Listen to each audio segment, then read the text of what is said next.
Hi friends, Pawan Kalyan గారు నటించిన ఒక మూవీ ప్రకాష్ రాజ్ గారికి అస్సలు ఇష్టం లేదట. సౌత్లో విలక్షణమైన విలనిజం చూపించే నటుల్లో ప్రకాష్ రాజ్ గారు ముందు వరుసలో ఉంటారు. ప్రకాష్ రాజ్ గారు ఎన్నో నంది అవార్డ్స్, నేషనల్ అవార్డ్స్ సొంతం చేసుకున్నారు. పూరి జగన్నాథ్ గారు, కృష్ణవంశీ గారు లాంటి డైరెక్టర్స్కి ప్రకాష్ రాజ్ గారు ఫేవరెట్ యాక్టర్. పవన్ కళ్యాణ్ గారు, రవితేజ గారు, చిరంజీవి గారు, మహేష్ బాబు గారు, ప్రభాస్ గారు ఇలా అందరి స్టార్ హీరోస్తో ప్రకాష్ రాజ్ గారు నటించారు. ప్రకాష్ రాజ్ గారు చెప్పే డైలాగ్స్ అభిమానులు తెగ ఎంజాయ్ చేస్తూ ఉంటారు. తన డైలాగ్ డెలివరీ విషయంలో ప్రకాష్ రాజ్ పవన్ కళ్యాణ్, మహేష్ బాబుతో నటించిన చిత్రాలని ఓ ఇంటర్వ్యూలో ఆయన గుర్తు చేసుకున్నారు. తన డైలాగ్స్ విషయంలో మహేష్ బాబు గారితో నటించిన ఒక్కడు మూవీ ది బెస్ట్ అంటూ ప్రకాష్ రాజ్ గారు ప్రశంసలు కురిపించారు. ముఖ్యంగా ఒక విలన్ హీరోయిన్పై అంత పిచ్చి ప్రేమ ప్రదర్శించడం తాను ఎక్కడా చూడలేదని, ఒక్కడు చిత్రం మొత్తం నాతో పాటు భూమిక, మహేష్ బాబు పాత్రలు.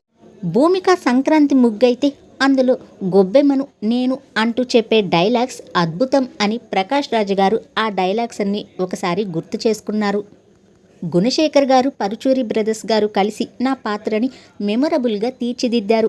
హీరోయిన్ కోసం నేను అంతలా నటించానా అని సినిమాలో చూసుకుంటే తనకే ఆశ్చర్యం వేసిందని ప్రకాష్ రాజ్ గారు అన్నారు. అదేవిధంగా పవన్ కళ్యాణ్ గారి సూపర్ హిట్ మూవీ గురించి కూడా ప్రకాష్ రాజ్ గారు షాకింగ్ కామెంట్స్ చేశారు. పవన్ కళ్యాణ్ గారి సుస్వాగతం మూవీలో డైలాగ్స్ తనకి ఏమాత్రం నచ్చలేదని ఆయన తెలిపారు. డైరెక్టర్ భీమినేని శ్రీనివాసరావు గారు నేను మోనార్క్ని, నన్నెవరూ మోసం చేయలేరు అని చెప్పే ఒక డైలాగ్ ఆయనకి నచ్చలేదట.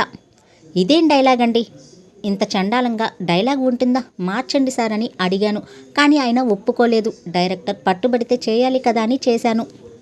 కానీ మూవీ రిలీజ్ అయి సూపర్ హిట్ అయింది. నేను చెప్పిన డైలాగ్ అయితే తెగ వైరల్ అయిపోయింది. జనాల్లో ఎక్కడ చూసినా అదే డైలాగ్ వినిపిస్తుంది. దీంతో నేను స్వయంగా భీమినేని గారికి సారీ చెప్పా.